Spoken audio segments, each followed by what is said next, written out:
Ce dernier week-end a été officiellement déclaré Empadas Free. 0 empada, 0 rendez-vous, 0 complications sentimentales. Une femme autonome indépendante. Et soyons honnêtes, un peu débordée par elle-même. Je pourrais dire que c'était un choix mûrement réfléchi. Mais la vérité, c'est que les circonstances ont décidé pour moi. Et comme toujours, j'ai fait semblant que c'était exactement ce que je voulais, histoire d'éviter une petite crise existentielle inutile. Vendredi soir, je suis rentrée chez moi en courant, fatiguée, légèrement irritée par des histoires de travail déjà dépassées, mais avec une mission urgente en tête. Payer ma facture de téléphone avant 21h, sous peine de pénalité et de discours moralisateurs. Évidemment, ma mère a aperçu le montant par accident. Par accident, bien sûr. Elle m'a regardée comme si je venais d'avouer une dépendance grave.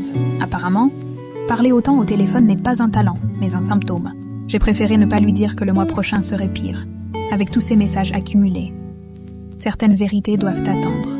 J'ai payé la facture, soupir de soulagement. J'ai dîné, et à partir de ce moment-là, plus rien ni personne n'aurait pu me faire sortir de la maison. Ils ont essayé, sans succès. Le clou de la soirée a été la sérénade. Oui, une sérénade, pas celle avec guitare, promesse d'amour éternel et regard sous les balcons. Une sérénade de chien.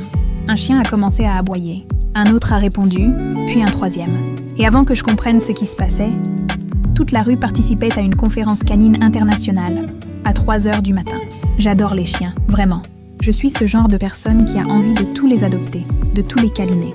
Mais cette nuit-là, j'ai eu des pensées très sombres, purement théoriques, totalement irréalistes, mais très révélatrices de mon niveau de fatigue. J'ai respiré, je me suis recouchée, et j'ai fini par m'endormir à peu près au moment où il fallait déjà se lever. Samedi a donc été flou. Jusqu'à ce qu'une amie, parfaitement consciente de ma relation toxique avec la paresse le week-end, m'appelle pour me proposer d'aller voir un match tout près de chez moi. 3 minutes en voiture. Impossible de refuser. Surtout que son compagnon était ravi de ne pas y aller seul. Évidemment, à la dernière minute, le lieu a changé. Un autre quartier, une autre logistique, une autre déception. J'aurais dû rester au lit. Le match a été catastrophique. Sans commentaire. Une humiliation sportive collective. J'ai sérieusement reconsidéré certains rêves de mariage imaginaire avec des joueurs professionnels. On grandit, on mûrit, on renonce. Sur le chemin du retour, j'étais seule dans ma voiture. Étrangement de bonne humeur, la musique à fond. Et sans trop réfléchir, j'ai ressorti de vieux CD oubliés. Meilleure décision du week-end. J'ai chanté, For Fool. Avec conviction, j'ai dansé assise, ce qui est déjà une performance discutable. J'ai ri toute seule. Chaque chanson correspondait à un moment de ma vie. Une personne, une version de moi.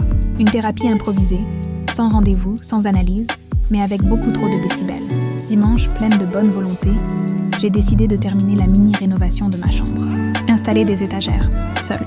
Imaginez une version très motivée de Flashdance, avec une perceuse, une visseuse, et beaucoup trop de confiance. Le résultat, une œuvre d'art abstraite, inclinée asymétrique, conceptuelle. Ma grand-mère a failli pleurer. J'ai appelé ça de l'expression artistique. Ce n'était pas parfait, mais c'était à moi.